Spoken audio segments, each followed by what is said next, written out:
I was doing some large 13/8 stainless parts a year or so ago on an Akuma horizontal using a 3/4 7-flute end mill that had 2 5/8 inches of flute length. Our axial depth was 2.6 inches, our radial step over was 75 thou, and our feed rate was 200 inches a minute. The cut sounded fantastic. Chips were rooster tailing out of the cut for about 30 minutes, and then all of a sudden, boom! The end mill broke and the entire holder flew out of the spindle. We had never seen that happen before, especially during a cut that sounded so clean, so we assumed it was just a fluke and decided to try again. We got back into the cut for about another 20 minutes and sure enough, the same thing happened. We tested our drawbar clamping force and it was a little under the manufacturer's spec, but not by much. We decided that we were probably being just a little too aggressive, and even though it added 8 hours to our overall cycle time, we switched over to using a high feed mill. If you're anything like me, you love seeing massive chips flying at super fast feed rates. I've always been a huge fan of high performance milling with super deep depths of cut, lower radial engagement, and machine maxing feed rates. Tools like high feed mills always seemed a bit boring to me, but the fact is that sometimes low depth of cut and high radial is the way to go. So how do you know when to use each method? There are several variables to consider, including the amount of material to be removed, your part geometry, fixture rigidity, tooling types and costs, tool geometry and wear, available horsepower, available max feed rate, acceleration and deceleration of the machine's axes, the machine's look-ahead capability, chip evacuation, and more. We recently did a few videos where we were roughing steel and stainless using a deep axial cut of an inch or more and a 66 to 100% step over, and some people in the comments were asking why we were feeding at only 50 or 60 inches per minute instead of 500 inches per minute with a lower step over.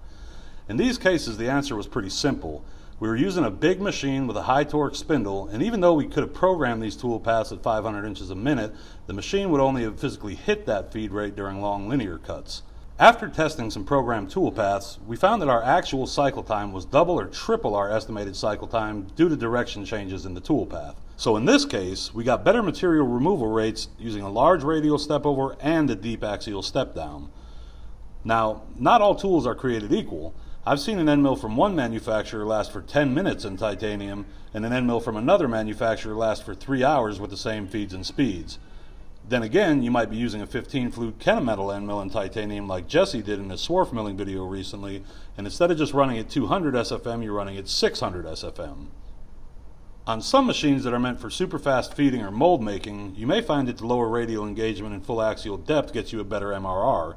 Titan did a video a while back where he was feeding in steel at 1,000 inches a minute and achieved 40 cubic inches per minute material removal rate with a 3/8 end mill. High performance milling like this will usually smoke a high feed mill or any inserted cutter, and it increases the life of your tool because you're getting less deflection due to the lighter step over, and you're spreading the wear across the entire length of the flute as opposed to only using the bottom portion of the tool. But what if you need to remove thousands of cubic inches of material? Most end mills aren't going to last for 1,000 plus cubic inches in stainless or harder steels.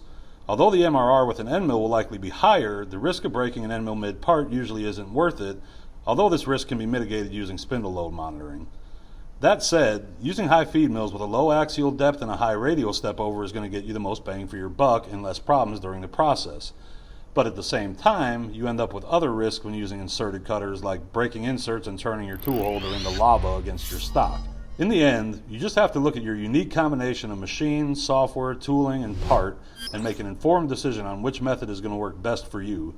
Both have their strengths and weaknesses, and both methods of cutting can yield incredible results when used properly. Talk to you guys again soon.